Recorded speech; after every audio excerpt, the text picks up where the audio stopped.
I live alone. When something moves in my apartment, there's only one person it could be. And that's what I told myself the first time I noticed the spare key wasn't where I left it. It was small, barely noticeable, just slightly angled on the hook near the door. But I remember stopping, looking at it longer than I should have. I don't touch that key unless I need it, and I hadn't needed it. Not that day, not the day before either. I adjusted it back into place and went about my night. When you live alone, you assume it's you. You assume you forgot or weren't paying attention. That's the default. But the next morning, it was different again. Not in the same way, just enough to feel wrong if you were actually looking at it. That's when I started paying attention. Before I go any further, I'm curious. If you're listening to this right now, where are you? Let me know in the comments. And if you enjoy quiet, unsettling stories like this, maybe subscribe. Not everyone likes being alone with them. That morning, I left for work, locking the door the way I always do. I remember checking it twice, as always, just to be sure. When I returned that evening, the door was locked exactly as I left it. But something inside wasn't. The first few nights, nothing happened. Or maybe I just didn't notice. It started with small things. The kitchen light left on, even though I swore I turned it off. The coffee mug I always leave on the counter was rotated slightly. Just little things, insignificant on their own, but together, unsettling. At first, I rationalized everything. I was tired. I must be forgetting. I was imagining it. That's what you do when you live alone. You try to explain the unexplainable away, but the inconsistencies kept piling up. Objects slightly moved, doors unlocked when I knew I locked them, and keys, never where they should have been. I began documenting everything. Every time I left for work, every time I came home, every minor shift in the apartment. Day by day, it grew harder to ignore. I started noticing patterns. The key, the light, the mug. They weren't random. They occurred only when I wasn't looking, only when I wasn't aware. And then I bought a camera, just one of those old phones propped on a shelf facing the door. I told myself it was just reassurance, nothing more. The first few nights, nothing appeared. Hours of empty footage. I began doubting myself again. Maybe I was overreacting. But then it happened. It was late, at around 2:15 a.m. The apartment was completely silent, except for the faint hum of the refrigerator. I was lying awake in bed, staring at the ceiling, and I heard the front door open. Not abruptly, not with force, just open, slowly, carefully. I froze. My heart started to race, but I didn't move. The camera was there. I wasn't imagining it this time. I watched the footage the next morning. At first, nothing. Then, at 2:15 a.m., the door slowly creaked open. A figure stepped inside, calm, deliberate, like someone who had done it before. They walked to the key hook, adjusted the spare key slightly, then turned and left, closing the door quietly behind them. I replayed it again and again and again. Every movement precise. No one else in the frame, no signs of forced entry. I didn't report it, didn't call the police, I just left. I packed a bag and stayed elsewhere that night. The next morning, I had the locks changed, new keys. Nothing moved after that, or so I thought. Weeks later, I realized something worse. It wasn't the key, it wasn't the door, it was the feeling. Even with new locks, I never felt alone again. Every noise made me flinch. The hum of the refrigerator sounded like footsteps. Shadows in the corner of my vision seemed deliberate. Something had been inside my apartment, and I hadn't even known it. I never found out who it was, and I never will.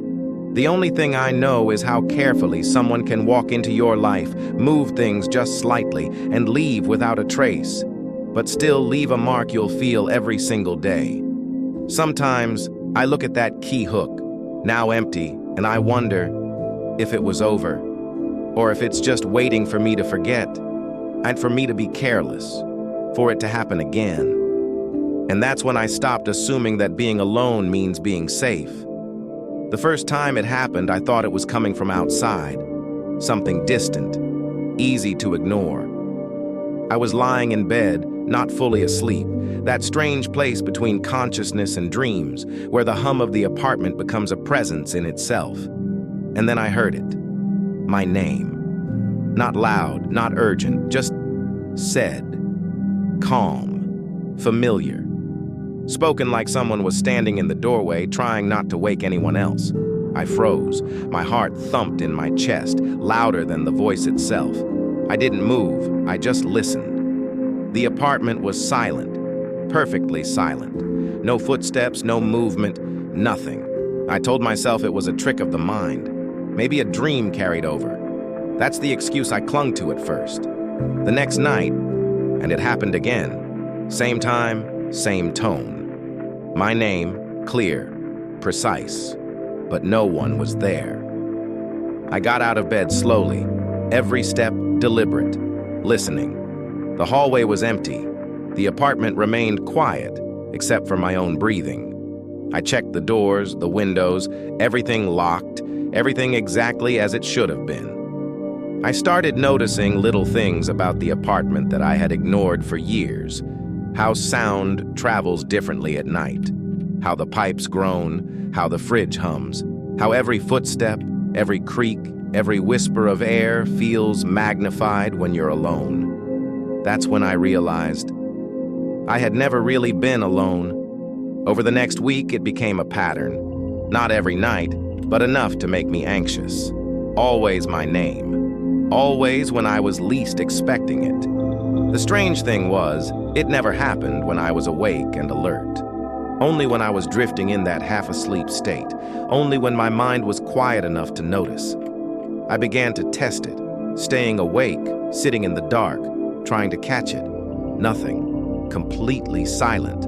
It was as if it had a schedule, waiting for the perfect moment to appear. I set up my phone as a recording device on the nightstand. I wanted proof, something objective to show me I wasn't imagining it. I started recording the entire night, letting it run for hours. The first recording was nothing. Silence.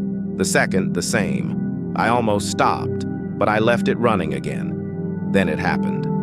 Around 2:47 a.m., I heard it.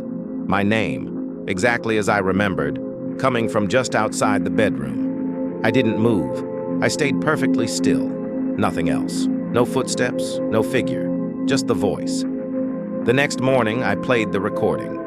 I fast-forwarded, holding my breath, expecting to hear the same thing. But there was nothing, completely flat. Hours of audio and nothing at that exact moment. My mind raced. I replayed it, adjusted volume, headphones, nothing. That's when the fear shifted. It wasn't a sound I could capture. It wasn't something that existed outside of the moment I heard it. It existed in me, or at least that's what it felt like. Days turned into weeks. Sometimes it would happen twice in one night. Sometimes it wouldn't happen at all. I stopped trying to predict it. I stopped trying to trap it. Checking doors, checking windows, reviewing footage. It changed nothing. Nothing explained it. I began noticing other sounds, subtle ones I had ignored before.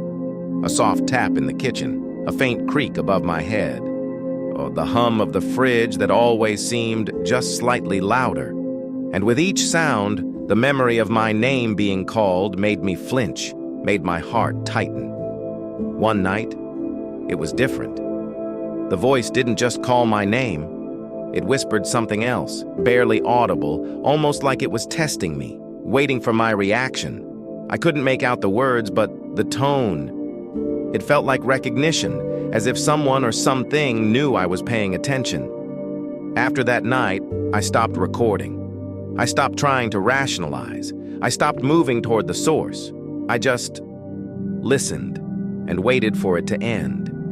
Even now, months later, when the apartment is quiet, when I'm alone, I hear it sometimes.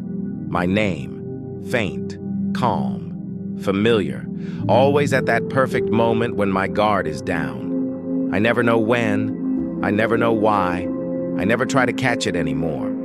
And because there's a part of me that doesn't want to know. There's a part of me that's terrified that acknowledging it makes it real, that listening makes it bolder, that whatever it is, it doesn't need to be heard twice to exist. And sometimes, when I wake up and the apartment is silent again, I can still feel it. The awareness of being watched, of being known, even when there's nothing there.